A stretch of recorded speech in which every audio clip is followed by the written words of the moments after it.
Hi, everybody. My name is Isha, and today I'm going to be talking about how and why we should make meat in a lab. But before we get into that, I thought it'd be really important to tell you who I am and where I came from, because usually when I tell people that my life's work is about making meat in a lab, they're like, who are you and where did you come from? So I'm going to start with where I'm from. I'm from Edmonton, Alberta, Canada, and I thought nothing could summarize this place better than this bumper sticker. So Alberta is, the biggest industry there is the oil and gas industry, and another secondary, very huge industry there is livestock production. And so when I grew up in this place, which was very much about trucks and beef, this is kind of what life looked like in Edmonton. So you spend all your life essentially on the road, going from place to place, dependent on your car, and I grew up completely hating car culture. But it's kind of weird because on the other hand, I grew up completely loving eating meat and consuming beef in particular. So much that me and my friends would eat steak tartare every Tuesday for half price at this restaurant called Accent. And I was looking up this restaurant on Google Maps, and it is exactly perfect because you can't even see the restaurant because it is blocked by a gigantic black truck. So this is essentially a summary of my experience growing up in Edmonton. Let's flash forward a couple years, and I'm here at the University of Alberta. This screen is so big that you can actually see this yellow building, which is called the Butter Dome, which is something I like to share. But at this university, I was doing a degree in cell and molecular biology when, in my fourth year, I decided almost at random to take a course focused on meat science. And the reason why I wanted to do that is obvious, because I absolutely loved meat, but also because everybody cares about meat. It's really hard to talk about signaling pathways or protein structures to people, but you can absolutely talk about food to absolutely anybody. So I took this meat science class, and it essentially changed my whole life trajectory. And that's because my poultry science professor in the first couple classes told me these numbers, which I thought were completely shocking. The first was that livestock production is accountable for 18% of global greenhouse gas emissions. So I had kind of grown up thinking that livestock and farming was really good for the environment and kind of like a cyclical thing, but what was actually happening was that so much of climate change was because we were raising 60 billion animals per year to serve the needs of about 7 billion people. But that number was not really as shocking as knowing that worldwide transportation is only 14%. So all this time where I had been hating essentially the wrong industry in this place where I was growing up, and that we actually should be looking at changing livestock and maybe not so much car culture if we want to create a big impact when it comes to mitigating climate change. And of course, there's so much more that I learned about livestock production, like how environmentally unfriendly it is. I mean, it's a huge contributor to water pollution, like this huge algae bloom that has damaged a lot of waterways. It's also a public health threat. I mean, the number of epidemic viruses that are created and antibiotic resistance, and of course, foodborne illness is a huge, huge problem. And then there's the most obvious kind of ethical conundrums that come with eating so many animals. I mean, we've become extremely efficient at producing a lot of animals to feed a lot of people, but as we become more efficient, what happens is there's usually some kind of compromise when it comes to animal welfare. So I was wondering what we were supposed to do about this, and of course, my professor presented me with the solution just a few classes later, where he put this slide on the board, and it completely blew my mind. The idea that instead of raising a whole chicken and cutting off its beak and pulling out its feathers and taking off its legs and whatever, just for a boneless, skinless chicken breast, which is usually what people are eating in North America, we could actually start just with a chicken cell, multiply that chicken cell out into a muscle tissue, and then consume that tissue. And when I was presented with this idea, I mean, this is basically the summary of all the amount of research that had gone into it. It was a completely brand new idea. But I decided that I was going to completely focus my efforts into making this thing a reality because I thought it was so promising and so neglected. So let's fast forward another few more years after a master's and working in pharma and a couple other things. And this is my house in Toronto, where I decided on January 14th, 2013, that I was going to be completely full-time dedicated to making cultured meat a thing. And it was quite hard because I was just by myself, alone, wondering how I was ever going to fund essentially high-tech, biotech research as a non-wealthy individual. So I thought about this quote from Carl Sagan. He says, "If you wish to make an apple pie from scratch, you must first invent the universe." So what I realized I had to do was essentially invent the universe, but I had to create a universe from which cultured meat could arise. And so I did what anyone who wants to build a universe does. I went to the internet, and I found a bunch of people who really cared about making this happen. So some of these people were contributing in terms of philanthropic contributions, donations to give money towards research. Some of these people were researchers themselves. And for about a year, I spent my time building this community. And then by the second year, I thought, okay, it's time to actually do some real science. And that's where I brought together these two guys, Ryan and Parimal. They were from the New Harvest universe. And we decided that we were going to make milk using a yeast culture. So we were going to take the genes for milk proteins, put them into yeast, and then use industrial fermentation in order to produce milk without cows. And Muufri ended up being very successful. They actually exist today, and now they're called Perfect Day. I encourage you to check out their website. They're going to have a product in the market next year. And what was cool is we were able to create this project almost out of nothing, and also kind of because synthetic biology was a hot thing, and we were doing what all the cool kids were doing and starting companies. But we also decided to do the same thing not too much later after, where we decided to create another company called Clara Foods that was also going to be making proteins using industrial fermentation, but this time egg proteins. Now, this was the point where the universe had to expand a little bit, because I realized that it wasn't so much about just creating meat in a lab, it was actually about creating any animal product in a lab. So there's kind of two categories of animal products. There's your milk and your eggs, which are not cells, they're not living, they're just a combination of proteins and fats, really. And because they're just a combination of proteins and fats, we can use existing technologies to create them at scale. So there's kind of already a universe in which milk and eggs can be made, because we already make so many other food ingredients and so many other pharmaceutical products that way.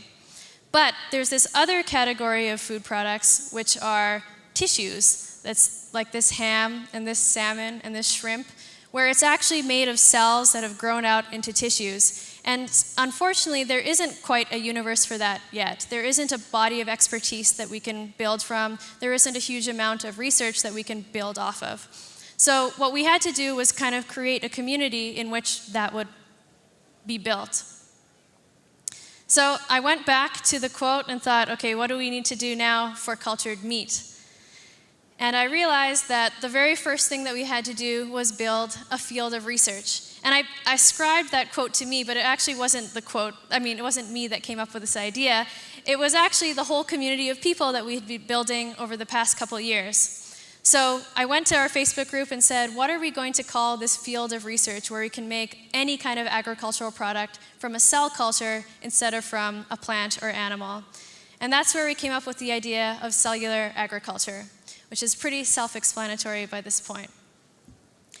So, for cultured meat, how on earth are we going to get this started? So we have the people in the universe, and we have a little bit of funding, but what's missing? So I thought I'd walk through this slide that goes through kind of the four main elements of producing cultured meat. The first thing you need to start with is your cells. So when you're producing something like chicken, beef, pork, you need to have chicken, beef, and pork cells. And those are probably going to be muscle cells, but they could also be fat cells. They could also be other cells like fibroblasts that might contribute to texture or things like that. And the challenge with these kind of cells is that they don't exist yet.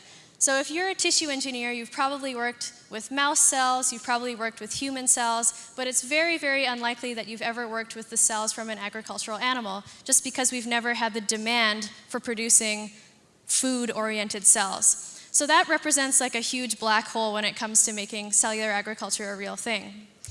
The second thing that you need is a scaffold. So muscle cells are particular in that they need to attach onto a surface in order to grow and mature into fibers like the meat that we're very familiar with.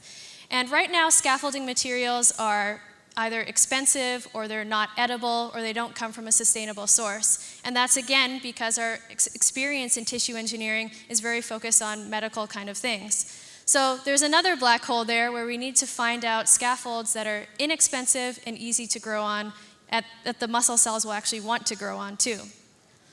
And then there's a third element, which is the medium. So the medium is kind of like the food for the cells. It provides all the nutrients and the amino acids, et cetera, that the cells need to grow and divide and multiply.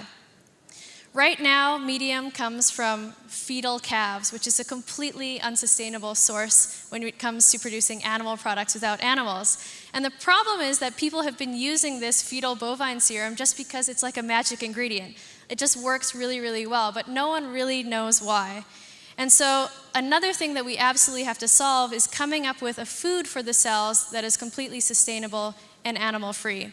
And I think not only would that be useful for cellular agriculture, but it'll also be useful for all the other things that we need tissue engineering for.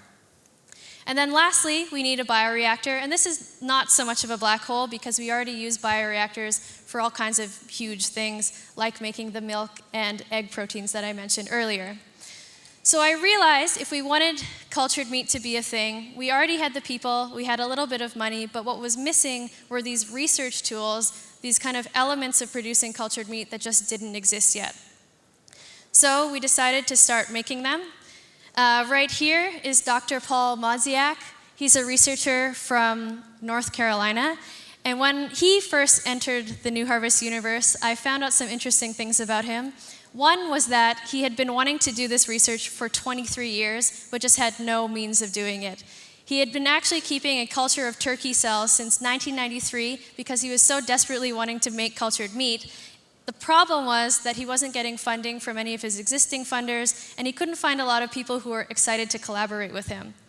The good thing was we had all those things, and so we came to Dr. Paul and decided together that the most useful catalytic project he could do was to create the very first turkey cell line, which we could then disseminate to researchers all over the world so we could begin kind of creating a culture of people working on creating cultured meat. So this is Marie Gibbons. She's a New Harvest Research Fellow and Dr. Paul's graduate student, and she's creating these turkey cells. We just got this photo a little while ago.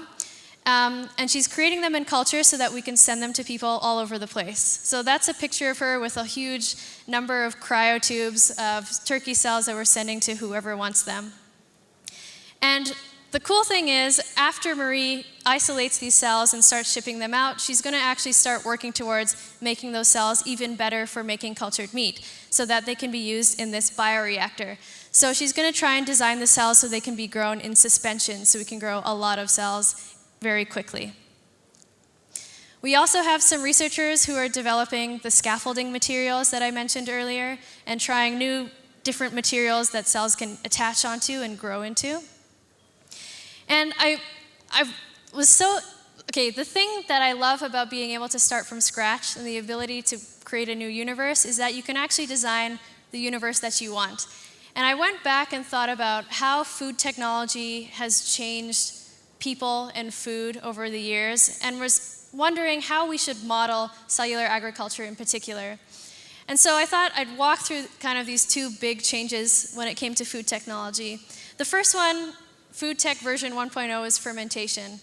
And fermentation absolutely expanded our world of what foods could be. I mean, just looking at the example of milk, before fermentation we just had milk. After fermentation, we had how many hundreds of cheeses and yogurts and kefirs and delicious types of foods that were created independently in different countries all over the place. And how many people use fermentation as like a sharing thing. Like you can share your sourdough culture with anybody, you can share your kombucha mother, you can buy one off Craigslist. Actually, you don't even have to buy one, you can just exchange them on Craigslist. So fermentation was something that kind of opened up this whole realm of new foods, and I think that's largely because it was so openly accessible to anybody. And that's also because it's very easy to share cultures between people to try new things. But then compare that to kind of food tech version 2.0, which are GMOs. Now, GMOs are kind of really, really hard to share, and that's kind of because the science is so complicated. So think about golden rice, for example, which is a GMO rice that is vitamin A enriched. The reason why that's having a hard time getting to people is because it's held up in 70 patents held by 32 different companies. And that's because it's just really hard to do complicated science like that and make it freely available to everybody because so many different people have to agree to make it open.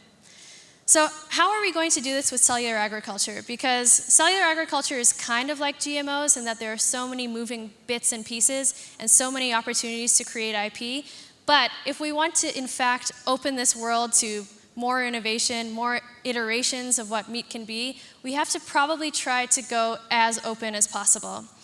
So that's when I decided that New Harvest probably wasn't going to go to the direction of creating companies like Muufri and Clara Foods anymore, but instead focus on completely open, publicly accessible knowledge. And the way that we're going to do that, in addition to the grants that we've given to people like Dr. Paul and Marie, are to build our own lab where everything created in the lab is going to be open source. It's probably going to be really hard to keep everything in cellular agriculture open, but we're going to try our best to make sure that everything we create is going to be open.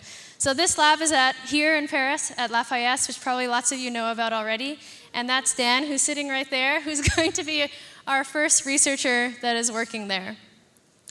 So I know I didn't get to go into the technical details too much about how cultured meat is made, and that's largely because they don't exist yet.